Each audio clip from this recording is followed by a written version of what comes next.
नमस्कार, मैं हूं तेजवीर सिंह सागर और आप देख रहे हैं मेरे साथ में एबीसी क्राइम न्यूज़।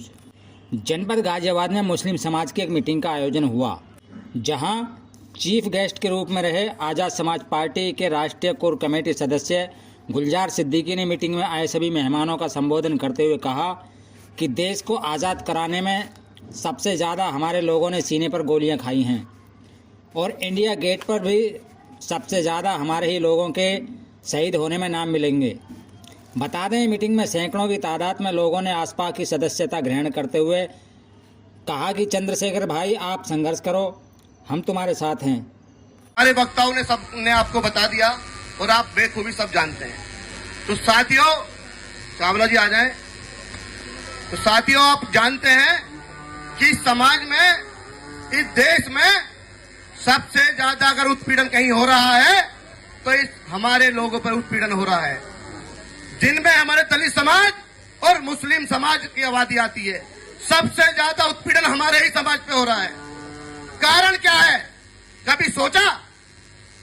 तो मेरे साथियों, मेरे बुजुर्गों, समझना होगा, एक होना होगा, सब समाज के साथ चलना होगा, बहुजन समाज के नेता मानना होगा। इस देश में हमारी बहन बेटी कोई पे किसी जाति होती है, कोई जुल्म जाती होती है, कोई गैंगरेप होता है, छेड़खानी होती है, कोई मारपीट होती है, कोई घटना होती है, कोई गौ कसी में लोगों को मार दिया जाता है। इस देश में अगर कोई आवाज उठा रहा है, आवाज उठाने वाला कोई मर्द है, कोई शेर है, वो आपका भाई, आपका बेटा माननीय चंद्रशेखर आजाद साहब है। तो साथियों, क्यों ना हम उसको नेता माने? तो साथियों, क्यों ना हम उसको रहनुमा माने? क्या हमारा फर्ज नहीं बनता उसका साथ दे? क्या हमारा फर्ज नहीं बनता हम उसको नेता माने? यह पुरानी परंपरा चलती आ रही है। हम लोगों पर राज किया जा रहा है कि रानी के पेट से राजा पैदा होगा। भाई, क्यों पैदा होगा? वही राजा बनेगा। राजा घर में राजा बच्चा पैदा होगा तो राजा वही बनेगा। भाई, क्यों बनेगा? राजा वो बनेगा जो संघर्ष करेगा। आप में से बनेगा, सतपाल चौधरी साहब बनेंगे, हमारे सैफी भाई बनेंगे, इमरान भाई बनेंगे, ज्ञानधर जाटव जी बनेंगे। क्यों नहीं बन सकते? हम संघर्षशील लोग नहीं है क्या? हमने जेलें नहीं काटी क्या? वो चंद्रशेखर आजाद साहब को याद करो, अब्दुल कलाम साहब को याद करो, भगत सिंह साहब को याद करो। उन नौजवान ने जवानी में फांसी पे झूल गए थे हंसते हंसते। तो साथियों, हम भी डरने वाले लोग नहीं है, हम भी नौजवान साथी हैं। आपका खून है, आपके बेटे, आपके बच्चे हैं। ना हम जेल से डरेंगे, ना डंडों से डरेंगे, ना पुलिस से डरेंगे। आपका प्यार और आपकी दुआ और आपके साथ चाहिए बस। इस देश में इतने सांसद बनकर वहां पहुंचे हैं, जो देश की सबसे बड़ी पंचायत है। आधा घंटा, एक घंटे में एक मुद्दे पे 1 घंटा बात करते हैं। सभी लोग जानते होंगे, आप देखते होंगे। मगर हमारा नेता 7 मिनट कुछ सेकंड में 20 से 25 मुद्दे उठाता है। हमारे समाज के, हमारे लोग सब समाज के उठाता है। क्यों उठाता है? वो दर्द जानता है। वो आप लोगों में से पैदा है, आप लोगों का परिवार है। उसने गरीबी देखी है, उसने देखा कि अस्पताल में इलाज नहीं होता। हमारी बहन बेटी, हमारे बच्चे बुजुर्ग, जो हमारे बुजुर्ग लोग हैं, उनकी कोई मदद नहीं करता। वो जानता है क्योंकि हमारे बीच का नेता है। और जो नेता बनते हैं, हमारे रहनुमा बनते हैं, सब फर्जी बात है, कोई हमारी बात नहीं उठाता। माननीय आजम खान साहब की बात करूं, सूबे के नेता हैं, बड़े नेता हैं, बड़े बड़े मंत्रालय, सांसद रहे उनके पास पद। दारू के ठेके से 200 रुपए छीन लिए, माननीय आजम खान साहब पे ऐसे मुकदमे लगा दिए गए, कोई आवाज उठा रहा। सिर्फ चंद्रशेखर आजाद साहब आवाज उठा रहे हैं, सड़क से लेकर संसद तक आवाज उठा रहे हैं सबकी। उनके घर भी मिलने गए और नेताओं का फर्ज नहीं बनता। तो भाइयों, चुनाव का दौर चल रहा है, उपचुनाव है, 10 विधानसभा सीटें उत्तर प्रदेश में। खूब सोच समझ के चिन्ह करना कि हमारा प्रत्याशी कौन मजबूत है, कौन अच्छा है।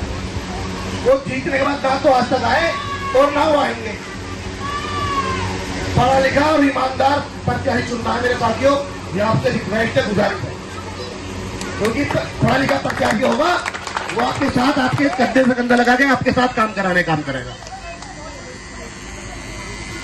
तो साथियों, मैं आपको बताना चाहता हूं, यह बात ही काफी समय पहले अभी हुई। इससे पहले मेरा काफी आना जाना बात हो भाई जानते और भी साथी जाते हैं यहाँ पर। हमें कुछ खाली जंगल था, तो लोगों ने मकान बनाए, लोग रहे कैसे कैसे रहे, तो लोगों के मकानों पर लोगों ने कब्जे करे, बिल्डोजर चलाए। और मेरे साथियों को आपको विश्वास दिलाना चाहता हूँ, जो हमारे लोगों की जुल्म जाती होती है, फर्जी मुकदमे लगाए जाते हैं, वो मुकदमे नहीं लड़ेंगे हमारे लोगों पर। सिर्फ जंगल से लगे साथ के हाथों को मजबूत कर दो बस। जिस दिन आप सत्ता में काबिज हो जाएंगे, सब गायब हो जाएगी, आप ही आप रहेंगे यहाँ पर।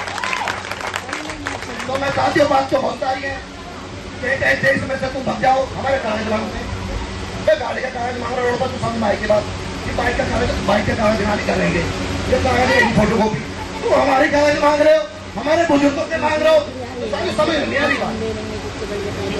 इस देश के तो राजा आप लोग हैं, कोई कागज क्यों दिखाएंगे भाई? हमारे बुजुर्गों ने हंसते हंसते इस देश को आजाद कराया, गोली पे चढ़ गए, वो योगदारी आदमी आता लोगों को, ये दर्द नहीं समझ में आता, उस दर्द को महसूस करो ना कि हमारे बुजुर्ग हमारे लिए खत्म शहीद हुए। इंडिया गेट पे जाके देखो ना, सबसे ज्यादा नाम आपके लोगों के पाएंगे। क्यों पाए? एक योजना चलती आ रही है कि बच्चे फ्री पढ़ेंगे, 8वीं तक के बच्चा फ्री पढ़ेगा। कहाँ पढ़ रहे फ्री? कहाँ पढ़ रहे फ्री? एनसीईआरटी में नाम आया था बच्चों का, नाम भी आ जाता हमारे गरीब बच्चों का। तो स्कूल वाले एडमिशन क्यों नहीं लेते? तो साथियों, ऐसा पद क्या चुनो जो आंख डाके आपका काम कराए, जिसका नाम सतपाल चौधरी साहब। एक प्यास है, स्कूलों के बड़े बड़े प्रिंसिपल, बड़े बड़े मालिक को छुपाने का काम किया है। ये भीम आर्मी का जो डंडा है ना, ये बड़ा मजबूत है, खत्म हुआ थी। इस देश में भीम आर्मी में डंडा की आवाज चल रही है, उसको अपने साथ लेकर के चलो। और चुनाव चिन्ह क्या है हमारा बताओ आप जरा। आजाद समाज पहले चुनाव चिन्ह क्या है? आज ऊपर